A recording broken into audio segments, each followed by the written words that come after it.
Tonight, let the world become very quiet. Let the room around you soften at the edges until the present begins to loosen, and another century rises gently in its place. Outside, the street is silver with fog. The lamps burn in small golden circles. Somewhere far away, a carriage wheel turns slowly over wet stone, then fades as if the sound itself has grown sleepy. You are safe here. Nothing in this story needs to be solved tonight. No name needs to be memorized. No date needs to be held tightly. You may simply drift beside the life of a woman in Victorian England on the morning she becomes a wife, and follow the quiet rooms that open after the wedding flowers have begun to fade. Because the strangest secret of a Victorian marriage was not always hidden in scandal, or in locked letters, or in whispered affairs. Sometimes the secret was much quieter than that. It lived at the breakfast table. It rested in a ring. It waited in the silence after a husband closed the study door. It moved through linen cupboards, calling cards, account books, and the small private notebooks women kept when no one thought their thoughts were dangerous enough to read. So breathe slowly now. The house is still. A pale morning gathers behind lace curtains. The window glass is cool and faintly misted. A small fire has burned low in the grate, leaving a red glow under gray ash.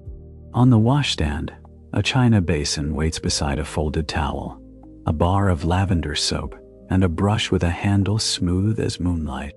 This is the morning of your wedding. You wake before anyone calls you. For a few moments, you do not move. You listen to the old house breathing in its sleep. A pipe knocks softly behind the wall. A stair creaks. Somewhere below, a servant lifts a kettle from the range, and the faint sound travels upward through the floors like a memory. Today, they will dress you in satin. Today, they will pin your hair beneath a veil. Today, they will say you are fortunate, and perhaps you are, in the way the world has taught everyone to measure fortune. The man you are to marry has a respectable name. His income is steady. His family is known. His house is large enough to require servants, and his manners have never given your parents a reason to object. He is not a romantic figure from a novel, but novels, your mother has often reminded you, are poor guides for living. In this world, a good match is not always a matter of the heart. It is a matter of household, inheritance, reputation, timing, and whether two families can stand beside each other in church without anyone lowering their voice. You have met him, of course. There were teas in drawing rooms where every cup seemed to listen. There were walks in gardens with your aunt 3 steps behind. There were evenings when he spoke about horses, the weather, and a railway investment he seemed to consider more exciting than music. He once praised your embroidery. He once asked whether you liked the country air. He once stood near the piano while you played and turned the pages a little too early. None of this was love, but it was considered enough. A knock comes at the door. The maid enters with hot water. Steam rises from the jug in a pale ribbon, and for a moment the room smells of warmth, coal smoke, and soap.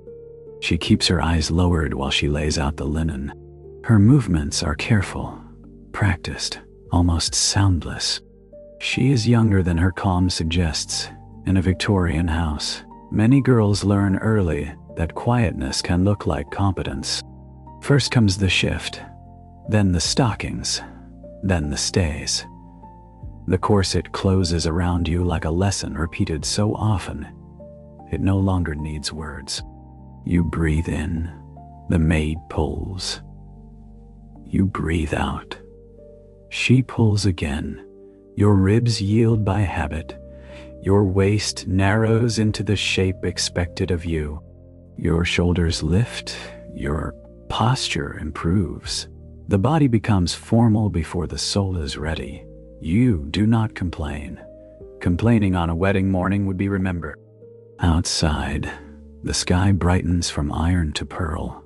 The rooftops beyond the window are dark with rain from the night before. A chimney sends up a wavering thread of smoke, and somewhere a milk cart rattles through the street.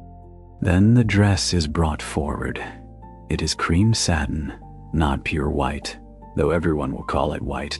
Before Queen Victoria made pale bridal gowns fashionable, many women married in their best dress, whatever color would serve them again.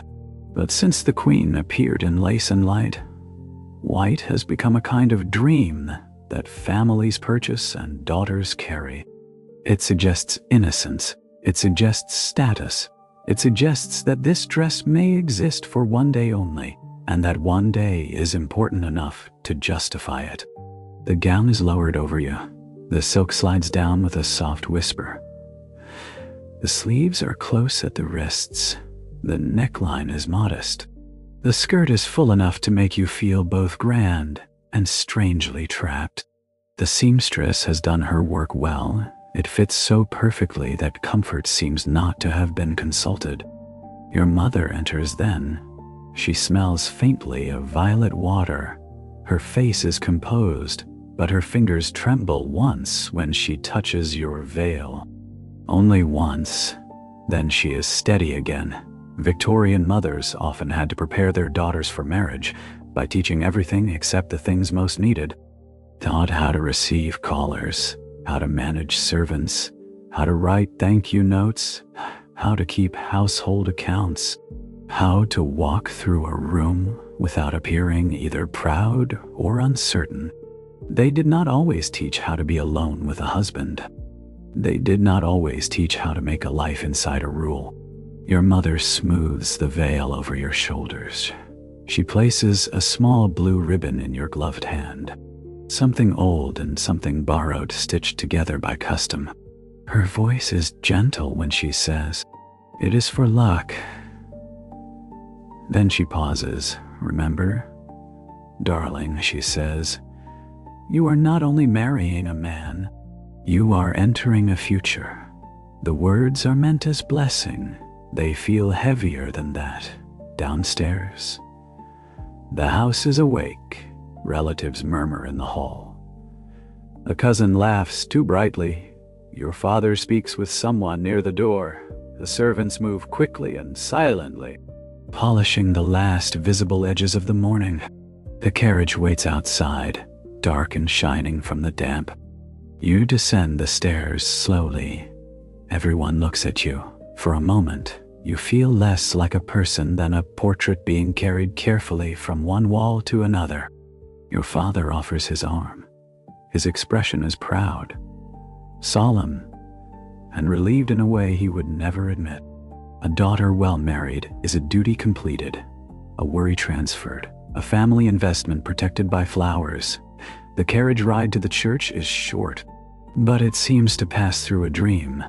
London moves by in soft gray pieces, a shopkeeper lifting shutters, a boy sweeping mud from a step, a woman carrying bread beneath a shawl, a horse lowering its head into the mist. The world continues as if nothing extraordinary is happening, and perhaps for everyone else nothing is. But for you, a door is closing behind every turn of the wheel. The church smells of stone, beeswax, damp wool, and lilies. Your future husband stands near the front. He turns as you enter. His face is calm. Perhaps he is moved. Perhaps he is simply aware of being watched. Men of his class have been taught that public feeling should be rationed carefully, like expensive wine.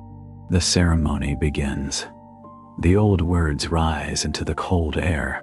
To have and to hold, for better, for worse, for richer, for poorer, in sickness and in health.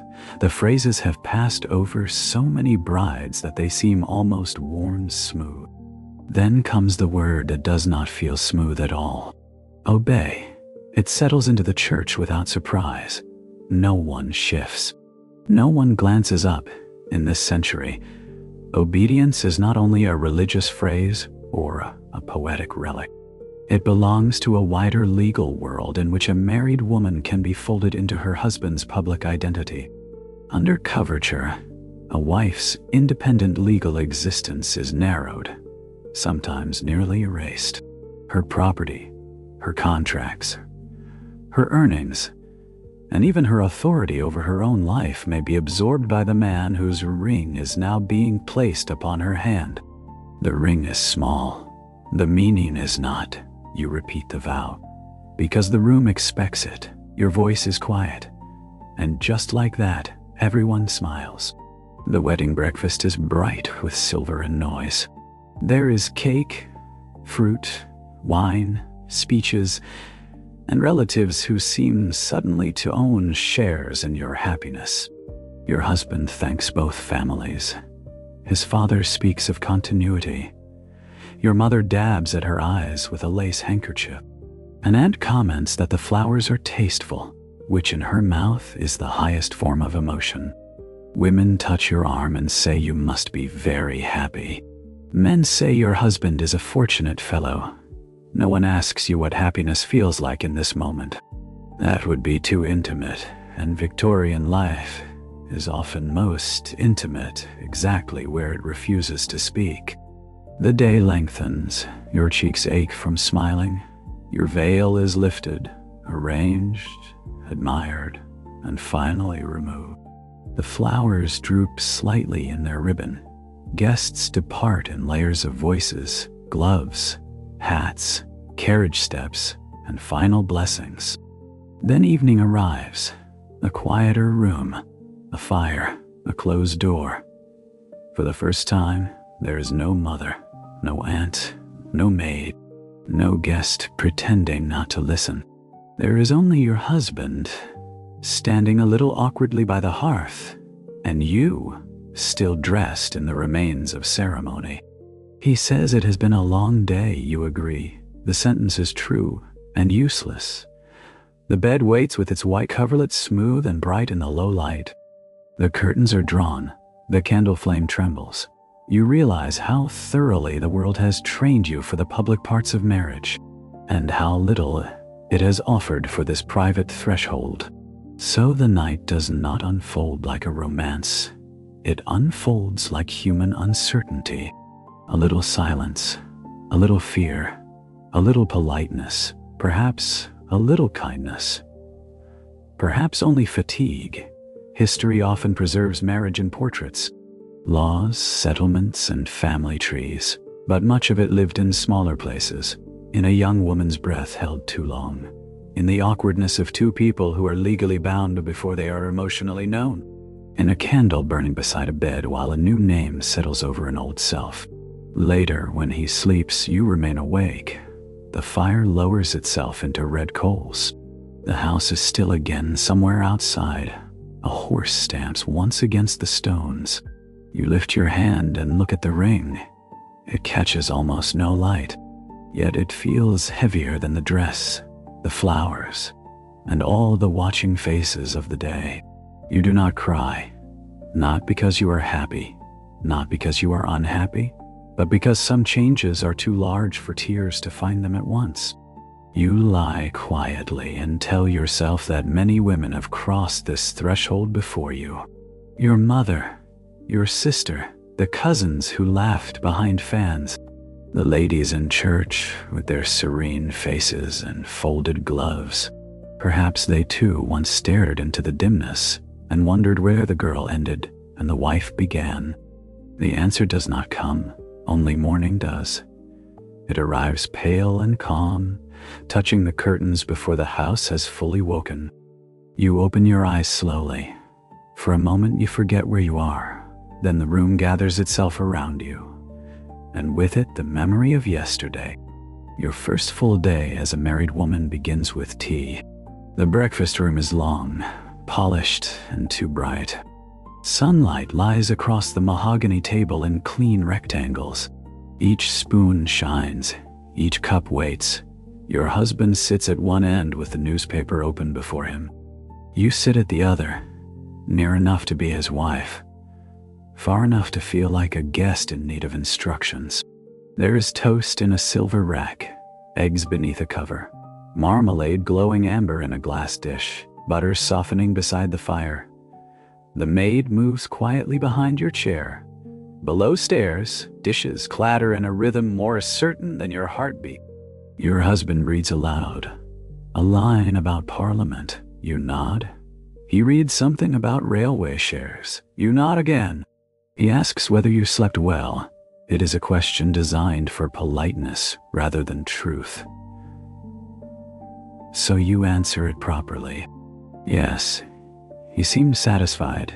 In many Victorian homes, marriage after the ceremony became not a blaze of intimacy, but an arrangement of routines. The husband's life opened outward, toward office, club, business, law, land, profession, politics, or whatever public sphere his class allowed. The wife's life often folded inward, toward household. Servants, visiting lists, menus, accounts, reputation. Children if they came, and silence if they did not. Your husband rises before your tea is finished. He says there are papers to review. He says the housekeeper will show you what needs attention. He says his mother may call later. He does not say he looks forward to dinner. Perhaps he assumes such things do not need saying. The door closes behind him. The room grows larger. You sit a little longer, listening to the clock.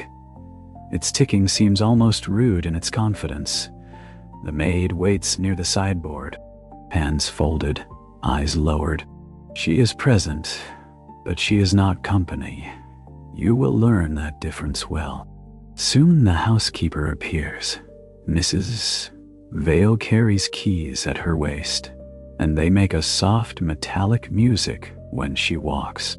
She has served in this house long enough to seem less like an employee than a part of the architecture. She congratulates you with perfect respect and very little warmth. Then she begins the tour, the linen cupboard, the pantry, the still room, the breakfast china, the dinner china, the visiting china, which must never be confused with the dinner china unless the bishop is expected, in which case a different rule applies. The lamps are trimmed at dusk. The fires are managed according to season and room. The cook dislikes fish from one market, but accepts game from another. The footman is reliable, except when his cousin visits. The upstairs maid is quick, but sighs too much. The back stairs must never be used by guests, and the front stairs must never look as if anyone has used them at all. You follow and nod. By noon, you understand something no one said aloud. The house is already alive without you. You are its new mistress, but the house has habits older than your marriage. The drawing room curtains are dark green velvet. You would have chosen something lighter. The portraits on the walls show stern men, pale women, and several children who look as if childhood had been explained to them as a duty. A vase of winter flowers rests near the piano. You move it closer to the light, thinking the color will brighten the corner. The next morning, it has been moved back. No one mentions it. This is your first lesson in household power. Some rules in Victorian homes are not written anywhere because everyone important already knows them.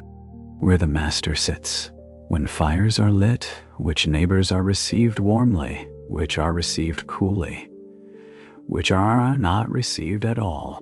How long a call may last before it becomes either rude or desperate. Which morning dress is respectful, and which suggests theatrical grief. Which soup implies economy, and which dessert suggests trying too hard. Marriage has not handed you a blank page. It has handed you a role already furnished. That afternoon, your mother-in-law arrives. She does not knock so much as re-enter the house. That has never stopped belonging to her in her own mind. Her hat is severe. Her gloves are perfect. Her voice is soft enough to be called kind by anyone not listening carefully. She kisses your cheek. Then she looks at the hallway flowers and says they are charming, though perhaps a touch hopeful for the season. You thank her. She moves through the rooms like a general touring a peaceful country she still expects to command. She asks whether Mrs. Vale has explained the accounts. She asks whether you understand the visiting order. She asks whether you have considered that the dining room becomes gloomy if the wrong candles are chosen.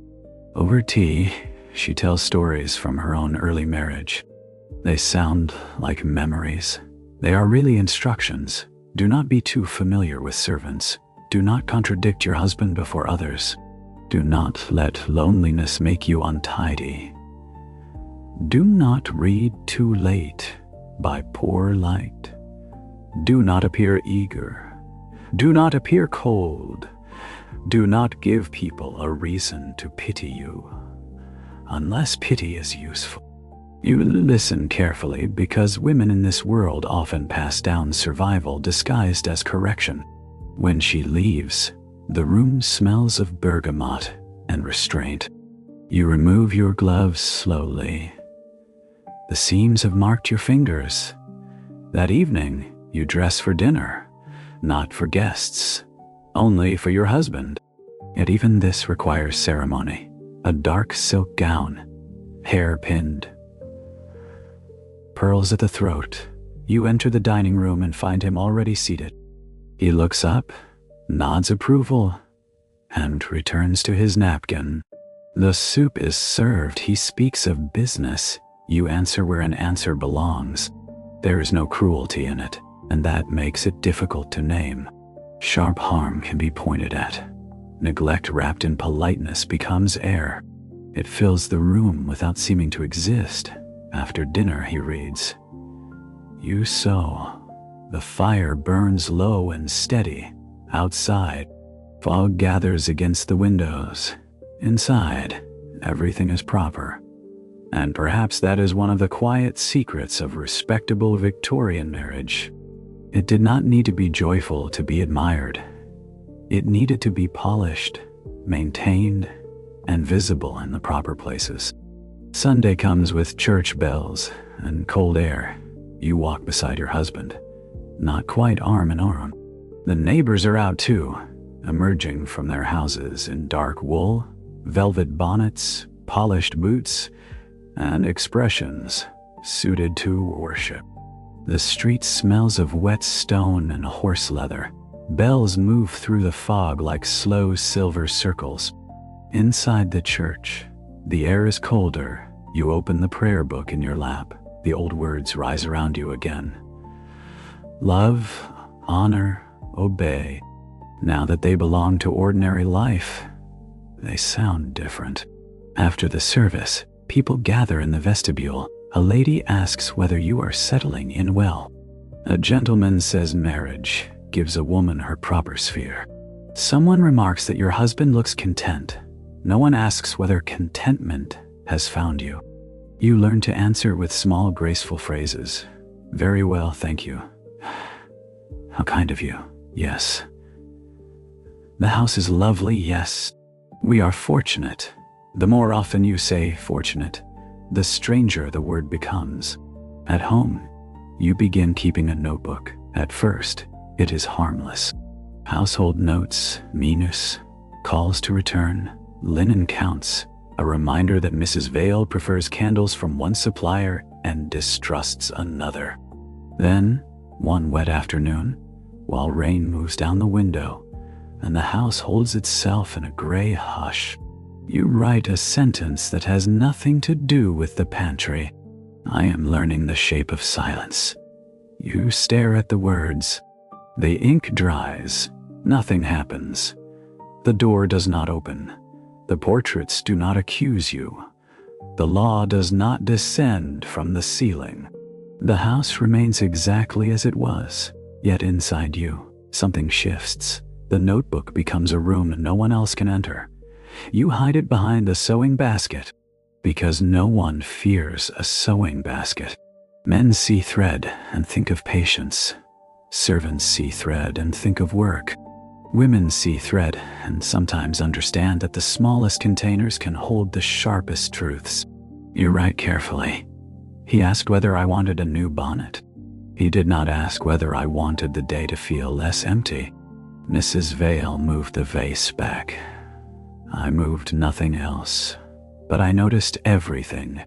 At church, Mrs. Arlen said, obedience is easier when one stops asking why. She smiled as if this were wisdom. It sounded more like sleepwalking. These are not grand rebellions. They are seeds, and seeds know how to wait. Weeks pass, your days settle into a rhythm so smooth it nearly becomes soothing. The same tray arrives in the morning, the same footsteps pass the door, the same pale light rests on the same carpet. The body is clever. It learns where to place small comforts, even inside a life that does not fully fit. You like the hour before the house wakes. You like warm bread from the kitchen. You like the hush of rain in the courtyard. You like folding letters slowly and sealing them with wax. You like the way candlelight softens even the sternest furniture. There is history in such little comforts. Not all of the past is made from wars, laws, kings, and reforms. Much of it is made from spoons, soap, linen, soup, lamps, cold hands, warm cups, and women learning how to breathe inside rooms that were not built around their freedom. One afternoon, your husband leaves a note on your writing table. Dinner with the Harcourts. Blue gown preferred. It is signed with his initial. You run your finger over the words. Blue gown preferred. Not would you like to come. Not I hope you enjoy the evening. A preference, expressed as if you were a curtain chosen for a room. You wear the blue gown. It is beautiful in the way expensive things can be beautiful without being kind. The sleeves are close. The bodice is smooth. The skirt moves like water when you walk. Your maid says you look lovely, and for once you believe she means it. The Harcourt drawing room is bright with lamps and conversation. Ladies sit like arranged flowers. Men stand in clusters with glasses in hand. The air smells of beeswax, wool, perfume, and supper waiting beyond the doors. Your husband introduces you as my wife. The phrase is ordinary still. You notice how possession arrives before personhood.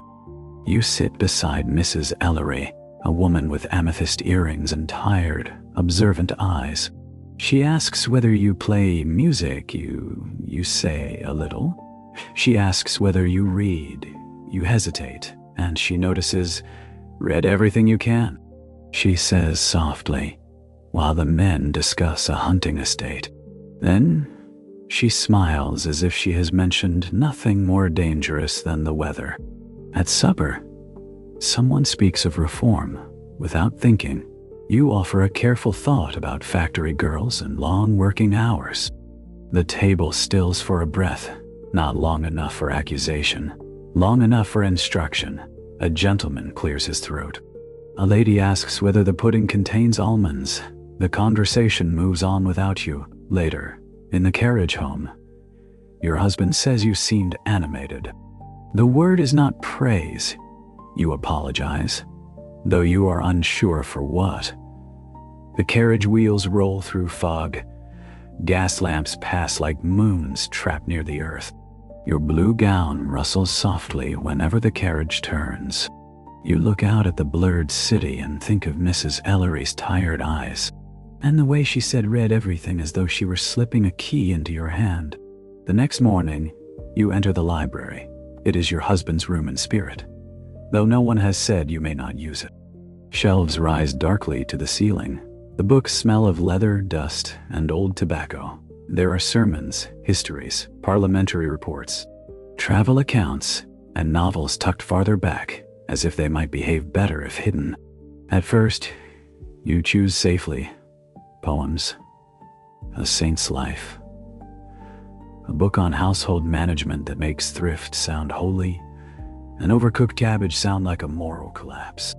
Then you grow bolder. Essays, letters, a biography of a woman who traveled without a husband.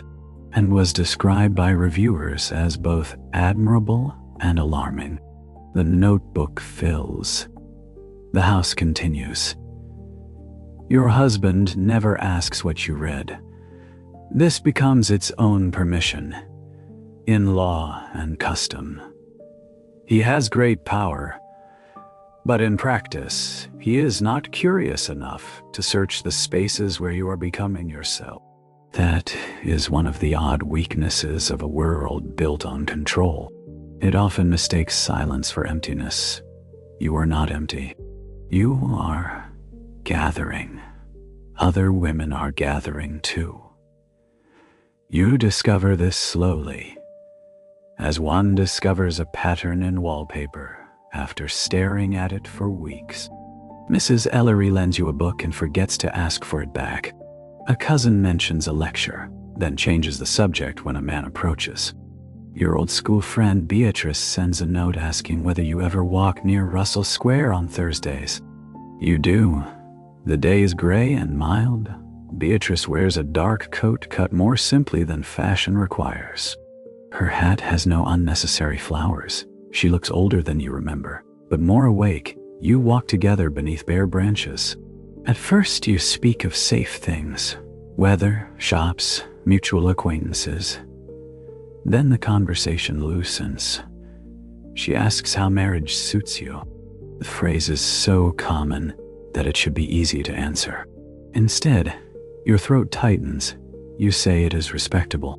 She laughs very softly. Respectable is what people call a room before admitting it has no windows. You look at her. She looks back. And the air changes. Beatrice tells you there are women who meet sometimes. Not a society exactly, not a club. Nothing official enough to be forbidden. They gather to discuss books, charitable work, household education. Legal changes if the door is closed, and the private weather of being women in a world that insists it already understands them. You say you are not political. She says neither is breathing, until someone tries to stop you.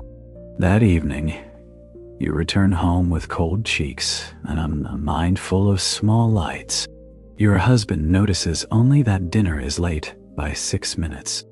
You apologize later. You write until the candle gutters. There are rooms hidden inside rooms. There are women hidden inside wives. There are thoughts hidden inside politeness. The gatherings begin gently. A back parlor above a stationer's shop. A widow's breakfast room. Conservatory where the ferns look as though they have heard everything and promised not to tell. Tea is poured. Gloves are removed. Windows are checked. Then the conversation opens. No one speaks dramatically at first. The largest truths arrive in small domestic clothing. A woman says her husband opens her letters. Another says her allowance is enough for gloves, but not enough for books. Another says a doctor prescribed rest because she asked too many questions after childbirth.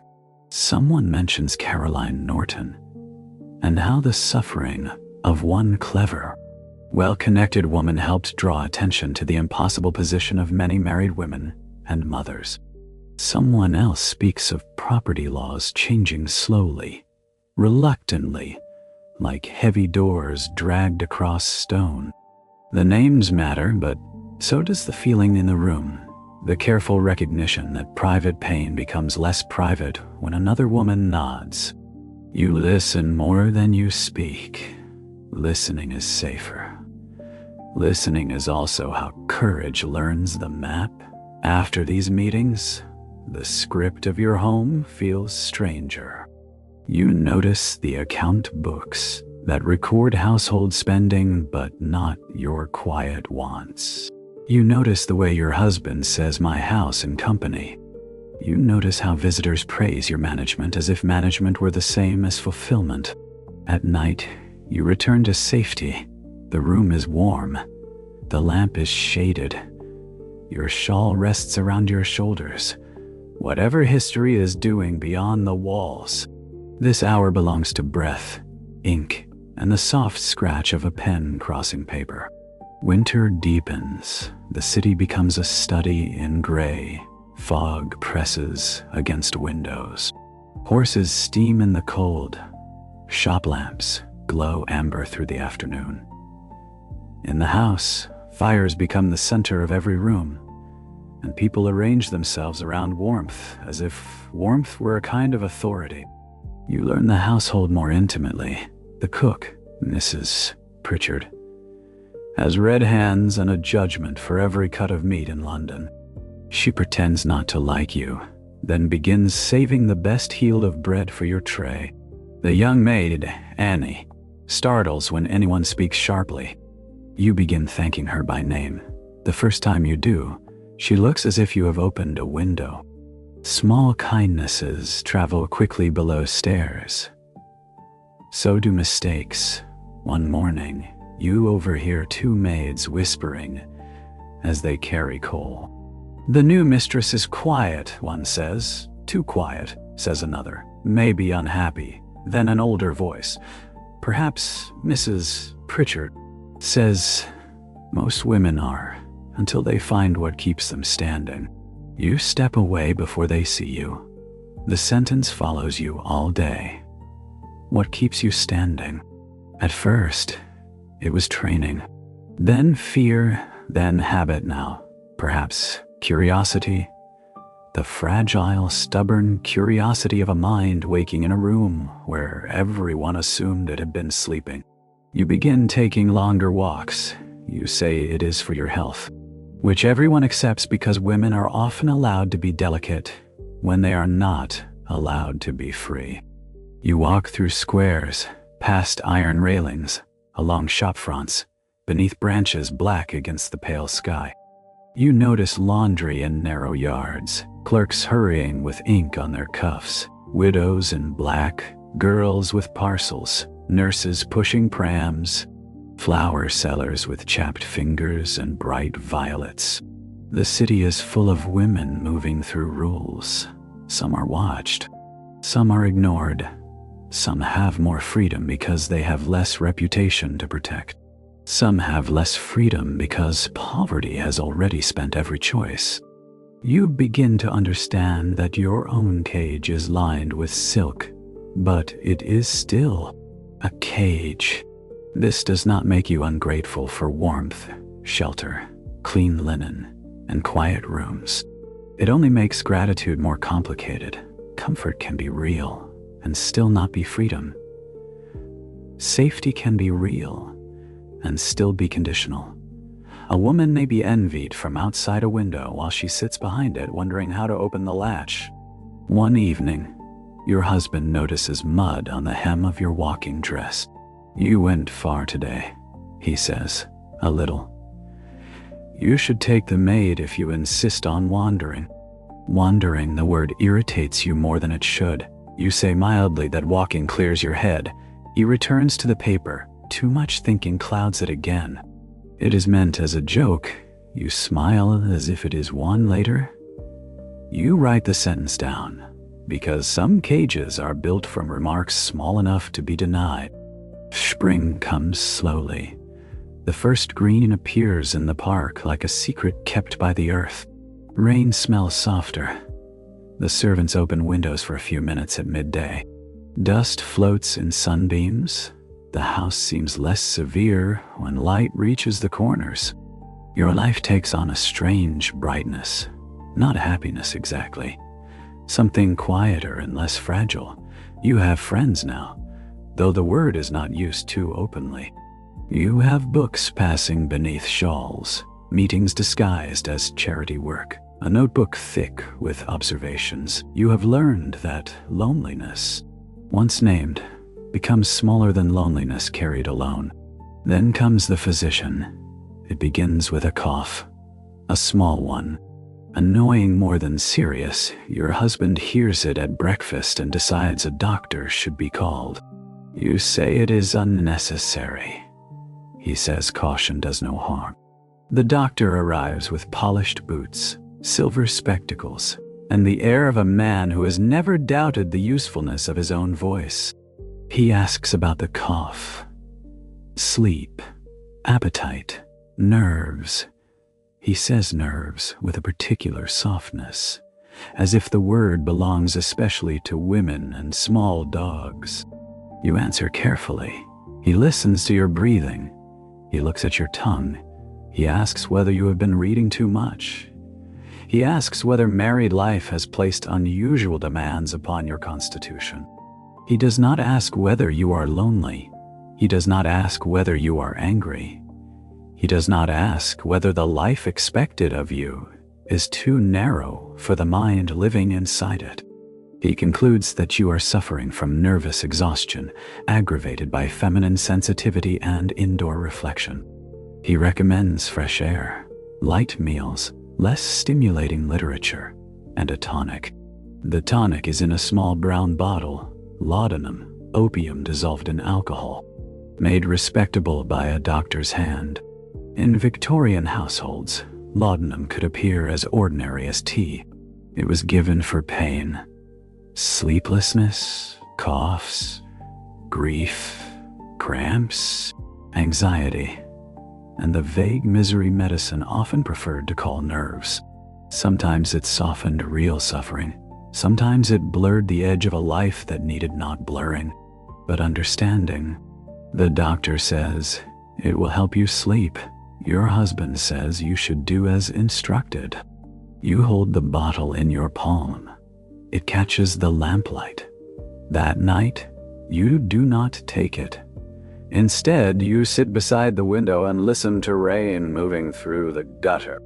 The bottle rests on the table, harmless looking, almost pretty.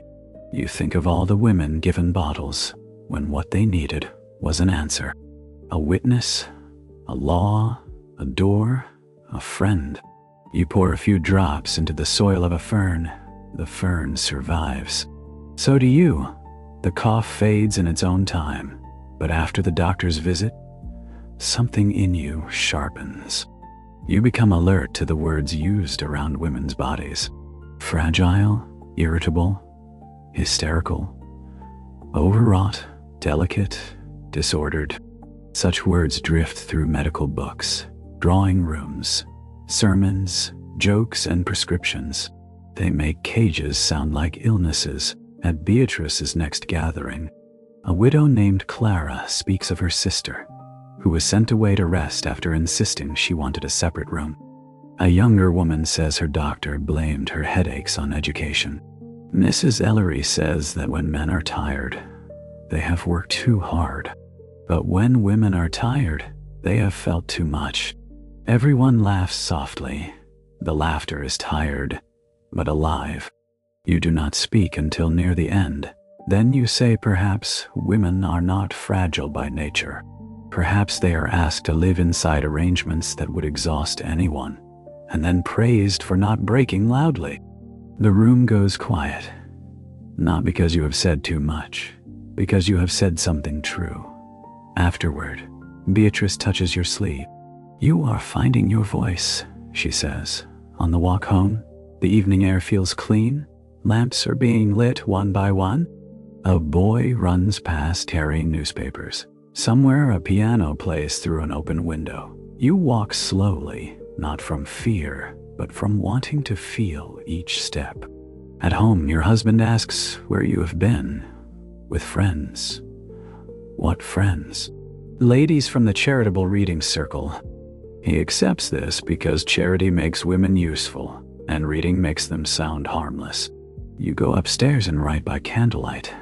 They taught us to fear our own thoughts, then wondered why our silence sounded ill.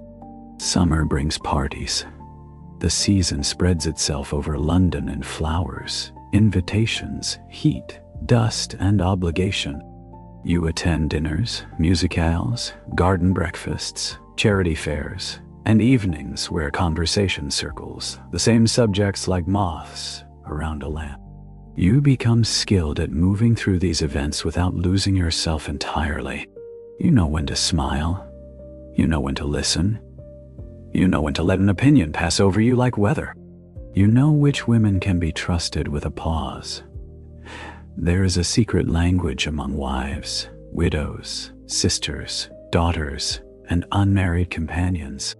A glance held 1 second longer, a question asked too lightly, a book recommended with careful emphasis, a hand resting briefly over another hand before tea is poured.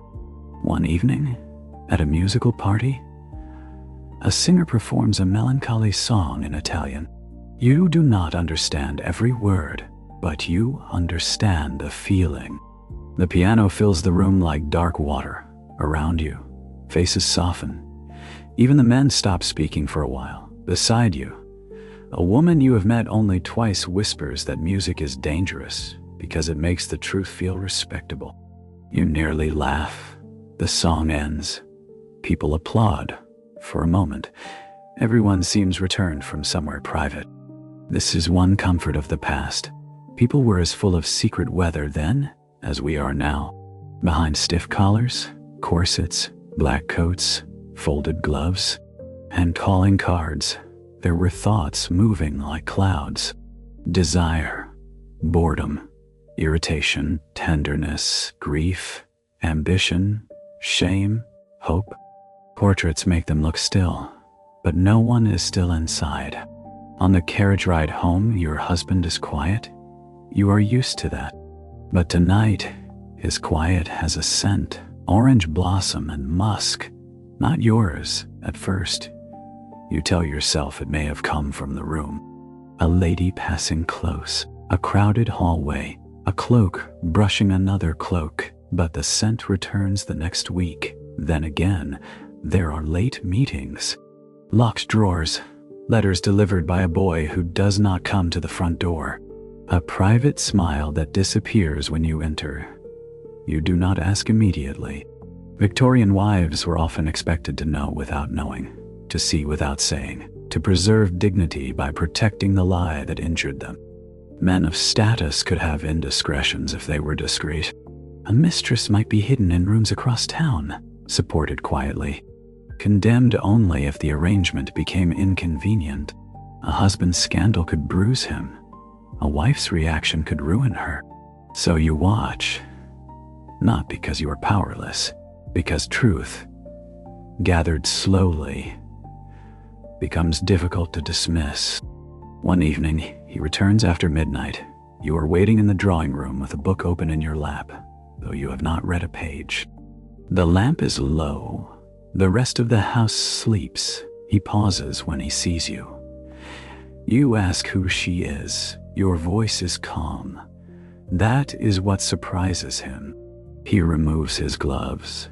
He says you are mistaken. He says you have read too many novels. He says ladies often imagine things when they have too much leisure.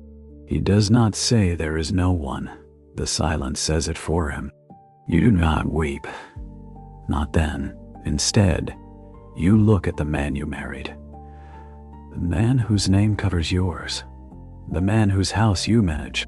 Whose table you grace. Whose absences you explain. Whose respectability you help maintain. He looks smaller than the law made him. That is the strange thing. Power can shrink when you finally see the person inside it. He is not destiny. He is a man. A flawed, ordinary man who has confused permission with importance. You rise and say you are tired. He lets you go. Upstairs, you sit at your desk until dawn begins to pale the curtains. You write only one sentence. If he may have a life beyond the marriage, then so may I, though mine will be made of paper, thought, friendship, and breath. After that night, the house becomes quieter, but not emptier. Your husband is careful for a time, then careless again. You do not follow every clue. You do not need to. The knowledge has already done its work. Something in you that waited for his affection to unlock your life stops waiting. There is no dramatic departure in the rain, no slammed door, no public accusation. Victorian life rarely granted women such clean scenes. Instead, change arrived in hidden compartments, a little money saved from household economies, a letter sent under another cover, a meeting attended while supposedly visiting a dressmaker, a pamphlet folded into a prayer book, a thought carried from one woman to another until it could no longer be called merely private. You begin writing more seriously, Not only observations now, essays, short pieces, anonymous at first, on the education of wives, on loneliness inside respectable houses, on the cruelty of calling ignorance innocence, on property, obedience, and the quiet theft of a woman's name. You write in a controlled, almost gentle voice, because you have learned that a sharp truth can travel farther when wrapped in calm paper. Beatrice knows a printer. Of course she does. There is always a printer somewhere in these stories, behind a narrow shop front, with ink on his fingers and dangerous ideas tucked beneath invoices for wedding invitations. Your first piece appears without your name. You hold the printed sheet and feel as though you are touching a second heartbeat. It is not famous. It does not change the world before supper. Most writings do not. But at the next gathering, a woman you do not know says she read something that made her feel less mad. She quotes a line from your essay without knowing it is yours. You lower your eyes, not from shame, from the effort of holding joy quietly. At home, the rituals continue. Tea, dinner, calls, church, accounts, weather. But beneath them runs another life, steady and hidden as an underground stream. You learn that freedom is not always a place one reaches. Sometimes it is a practice. The practice of noticing. The practice of naming. The practice of protecting one small corner of the mind from being furnished by others. The practice of returning, again and again, to the quiet room inside yourself where no vow can erase you. Autumn comes. Leaves gather in the square. The air smells of smoke and damp earth. Evenings lengthen, giving you more darkness to write in and more candlelight to soften the day. Your marriage settles into an arrangement outsiders still admire. You and your husband attend events together. You receive guests. He praises your management. You speak politely of his work. In public, the old shape remains, but inside the shape, you have changed. He senses it. Sometimes you can tell. He looks across the table as if trying to remember when an object became a person. Once, he asks what you write in your notebook. Household things, you say. It is not entirely false. A household is a political country in miniature. It has rulers, workers, budgets, rituals, punishments, secrets, alliances, and borders. It has public rooms and hidden rooms. It has histories written in dust and polished away before guests arrive. One morning, a letter comes from your sister. She lives far north now, in a house you have visited only once. Her handwriting has grown thinner. She writes of children, rain, a difficult cook, and the price of coal. Then, near the end, one sentence appears as if it escaped before she could stop it. Do you ever feel as if marriage has made you very visible and very unseen at the same time? You read it 3 times. Then you take out a fresh sheet of paper. You do not answer with advice. Advice can become another cage when it arrives too quickly. Instead, you tell her about the weather, the square, a book she might like, and the importance of keeping some record of her own thoughts, even if they begin only as lists. You write that a list can be a door, pretending to be a wall. You seal the letter. For the rest of the day, you feel less alone. That night, you sleep deeply. Dreams come softly. You are walking through a garden at twilight. The paths are pale. The hedges breathe in the cool air. You wear no corset, no gloves, no ring heavy with meaning. Or perhaps the ring is there, but it weighs nothing. Women move through the garden carrying candles, some you know, some you do not. Some are young, some old, some living, some long gone. They do not speak. Yet you understand that each carries a little light from a room where she once thought herself alone. When you wake, it is still dark, but you are not frightened. there is another part of marriage that no one mentions at the wedding breakfast. It is the long, ordinary middle of things, the hours between breakfast and dinner, the calls that must be returned, the letters that must be answered, the small decisions that appear harmless until they repeat for months and begin to form the shape of a life. In that middle, you learn the true geography of the house. Morning belongs to duty, afternoon belongs to appearances, evening belongs to performance, night, if you are fortunate, belongs to yourself. Each day begins with the same soft invasion of light. The curtains grow pale, the fire is rebuilt, water arrives steaming in a jug. Somewhere below, the kitchen wakes with metal, bread, coal, and voices kept low because the upper rooms are supposed to seem peaceful. Annie brushes your hair in long, patient strokes, and the rhythm of the brush slows your thoughts before the day can gather them. At breakfast, your husband remains courteous and distant behind the newspaper. Markets, debates, appointments, a man from the club, a letter from a cousin.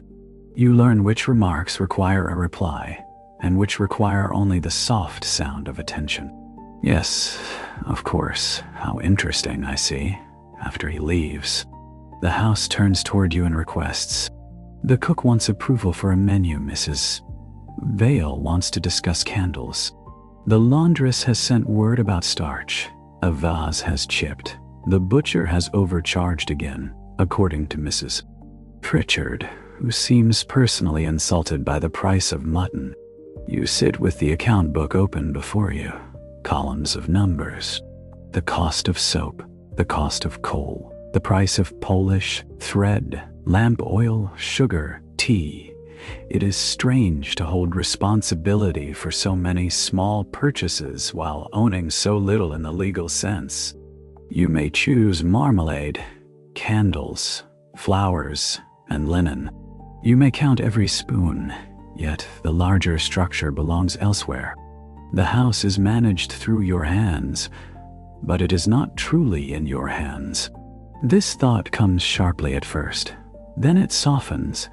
You begin to read the account book as a map. Every expense shows how the house breathes. Every servant's wage shows who keeps it alive. Every candle records a small portion of darkness resisted. If you cannot own the house, you can still understand it. And understanding, in quiet lives, can become a form of power. By late morning, visiting cards arrive. A card from Mrs. Ellery. A card from your husband's aunt. A card from a woman you remember mostly because her feathered hat trembled whenever she judged someone. Calling is an art with rules so delicate that breaking them can seem louder than shouting. A visit too long suggests need. A visit too short suggests insult. Not returning a call may declare war in a language made entirely of stationery. You learn that language slowly. A glance is a sentence. A pause is a paragraph. A teacup set down too firmly is an editorial. At first, these rules exhaust you. Then they begin to interest you. There is strategy in them. And where there is strategy, there is mind. The women around you are not merely decorative figures beside fireplaces. They are interpreters, diplomats, archivists, nurses, hostesses, and sometimes spies in silk gloves. Some are cruel because cruelty is the only authority allowed to them.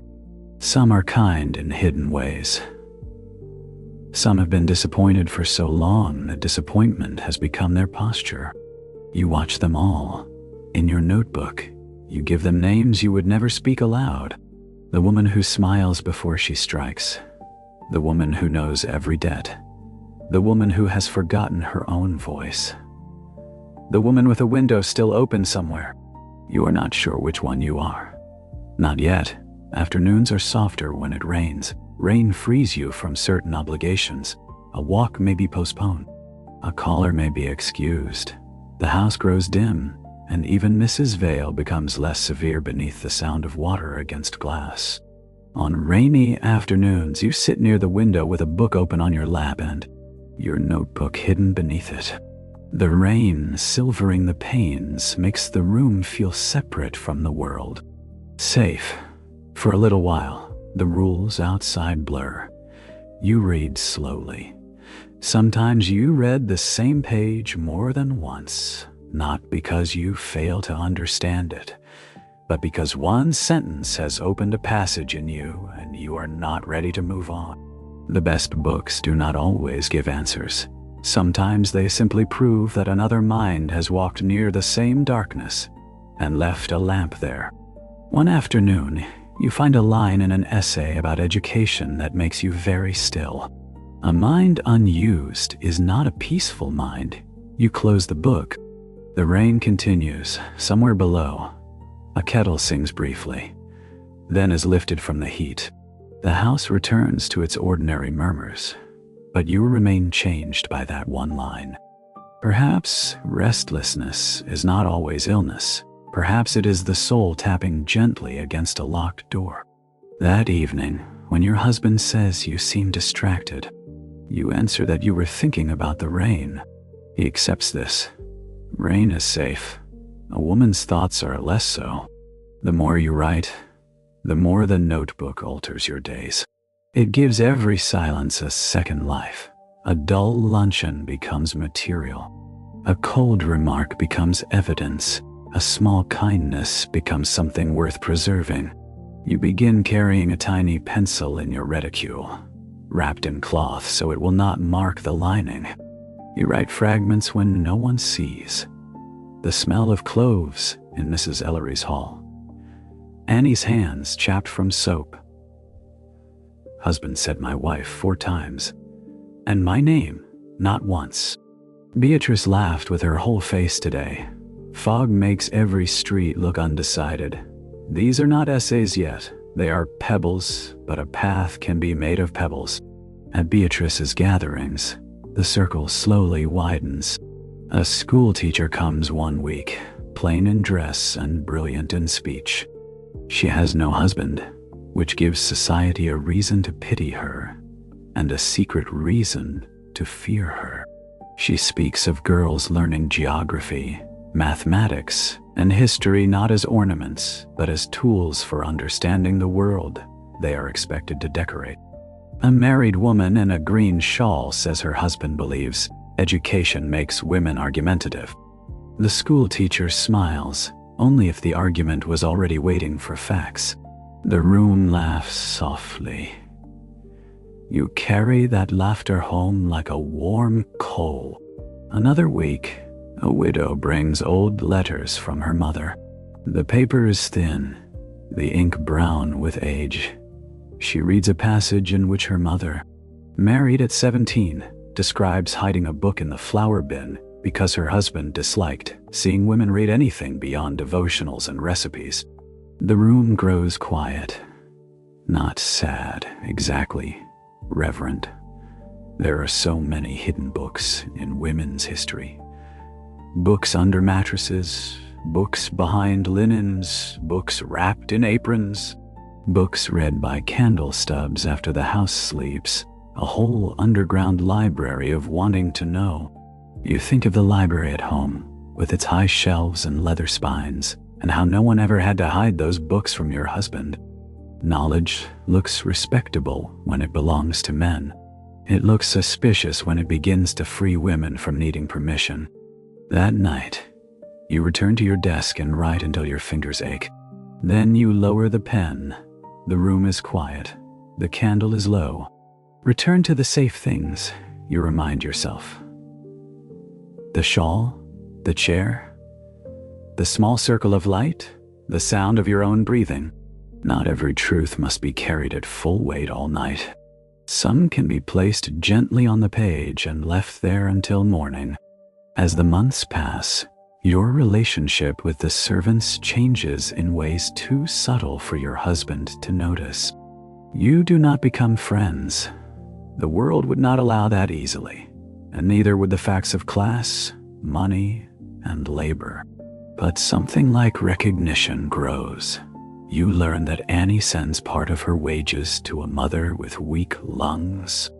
You learn that Mrs. Pritchard once had a daughter who died before her third winter, and that this is why she becomes furious if anyone wastes milk. You learn that the footman writes poetry badly but sincerely, and that Mrs. Vale has an old love letter hidden in a Bible, pressed so flat it is almost part of the page. The house is full of inner lives. You had been lonely in a crowded place because you thought no one saw you. Now, you begin to understand that almost no one is fully seen. Not the mistress, not the maid, not the cook, not even the stern housekeeper with keys at her waist and grief pressed between scripture. One late afternoon, you find Annie crying in the linen room. She turns away quickly, ashamed. You almost do what a mistress is expected to do.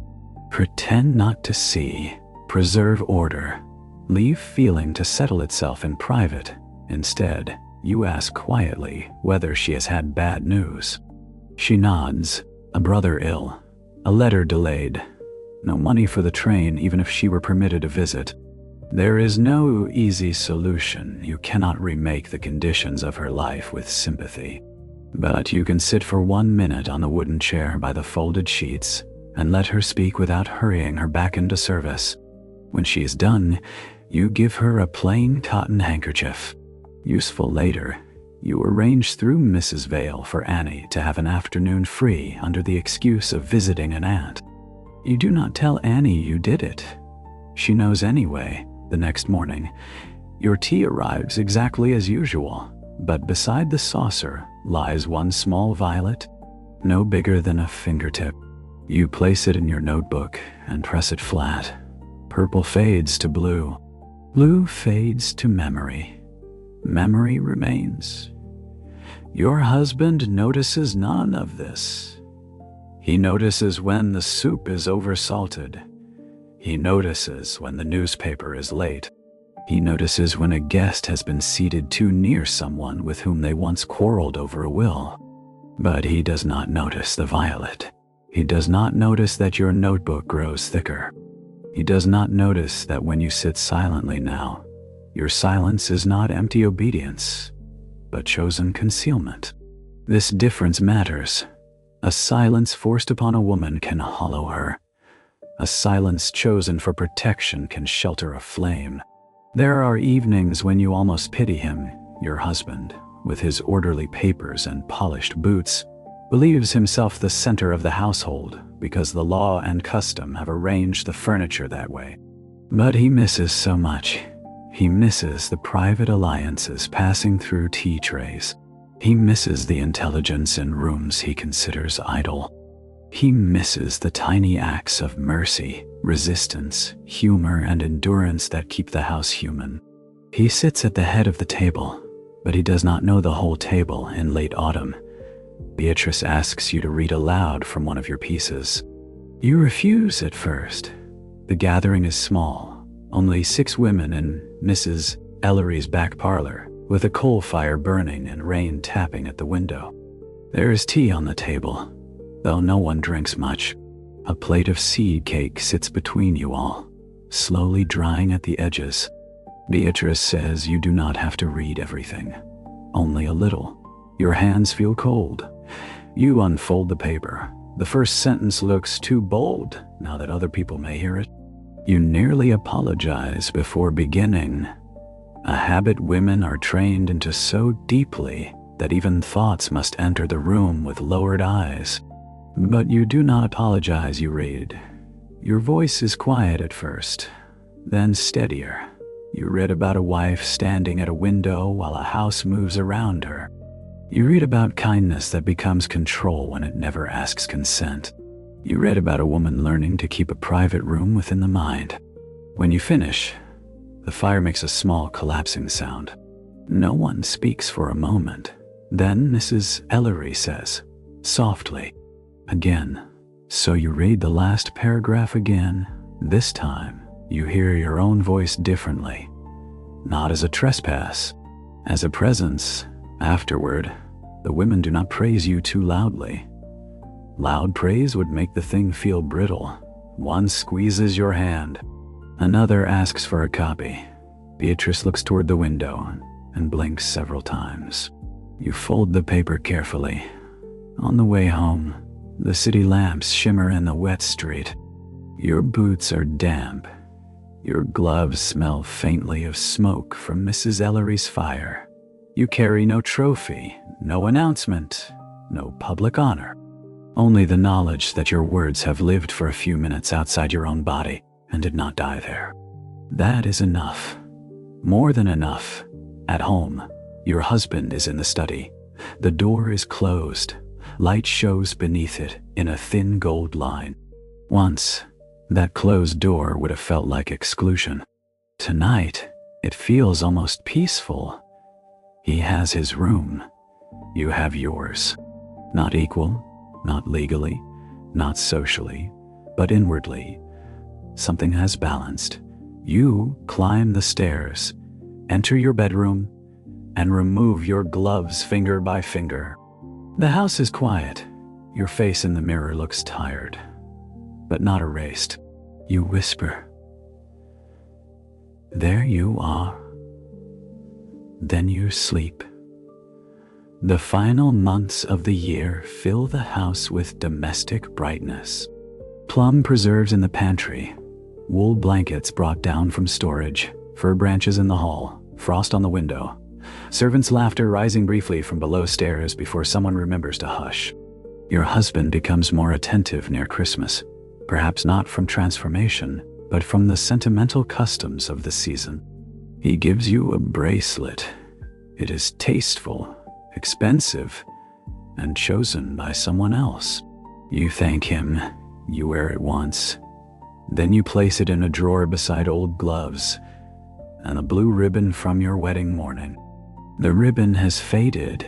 You touch it with 2 fingers and feel not bitterness, but distance. The young woman who held it on that morning is still part of you, but she no longer stands alone at the edge of her life. You wish you could sit beside her before the maid came in with hot water. You would not frighten her with everything she must learn.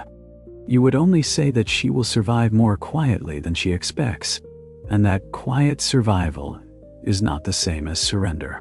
On New Year's Eve, the house hosts a small dinner, candles everywhere, silver polished, soup steaming, wine glowing darkly in glasses. Guests speak of the year past and the year coming. Someone predicts political unrest. Someone else predicts a poor season for pears. Your husband makes a dry remark that earns laughter. You smile, not because you must, but because you are thinking of something else. Upstairs in your desk lies a new essay nearly finished. This one is gentler than the others. It is about wedding vows, obedience, and the possibility that love, if it is to mean anything, cannot live comfortably beside ownership. It does not shout. It does not accuse one man. It opens a window and trusts the air to do the rest. After the guests leave, you climb the stairs slowly. The house smells of extinguished candles and orange peel.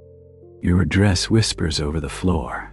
In your room, you unpin your hair and let it fall. The relief is almost holy. You sit at the desk and read the essay once more. Then you add a final line. A wife is not a shadow cast by a husband, but a whole life standing in another direction of light. You sand the page. You fold it.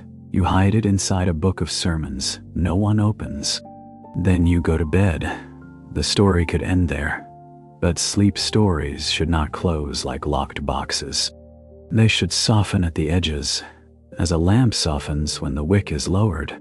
Your life, like history, continues beyond the last sentence we happen to hear.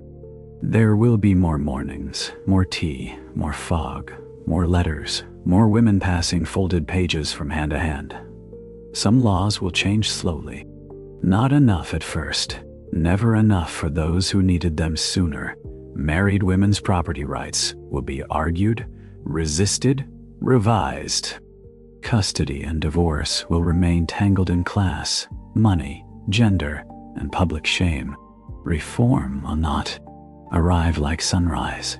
It will arrive like a room, brightening by inches, while people insist the darkness was perfectly adequate. Yet, in that slow brightening, lives like yours matter. Not because every woman becomes famous. Most do not because every notebook becomes an archive. Most are burned, lost, hidden, thrown away, or mistaken for household scraps. They matter because history is made not only by names printed in large letters, but by private refusals that make public change imaginable. A woman who writes one honest sentence, a sister who asks one true question, a friend who says you are not alone, a wife who learns that silence can protect her for a time, but voice can return her to herself. Now the house is quiet again. The candle is nearly out. Outside, fog folds gently around the street. The carriage wheels have gone. The lamps burn in soft yellow circles. Somewhere, perhaps in another square, another woman sits at another desk, listening to the same night, touching the edge of a page, wondering whether the thought in her mind is dangerous or simply alive. Let her write it. Let the ink dry. Let the house sleep around her. And let you, here in your own room, far from the tight collars and heavy curtains of that century, breathe a little easier.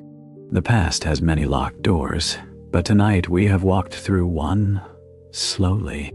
We did not force it. We did not need to fix every sorrow inside. We only listened to the dress, to the vow, to the breakfast table, to the rain, to the soft scratch of a pen, to an old respectable house where a woman learned, quietly and steadily, that being unseen was not the same as being gone. So let the images drift now. The lace curtains, the silver spoon, the blue gown, the brown bottle left untouched, the notebook hidden beneath sewing, the square at dusk, the printer's ink, the candle lowering into sleep. Nothing more is required of you tonight. You may leave the Victorian house as gently as you entered it. The door does not slam behind you. It closes with a soft click beyond it. The hallway grows dim. The fire settles. The fog keeps its old secrets for another hour. Rest now. History will still be there in the morning, waiting quietly, with all its little rooms, all its hidden letters, and all its sleeping lights.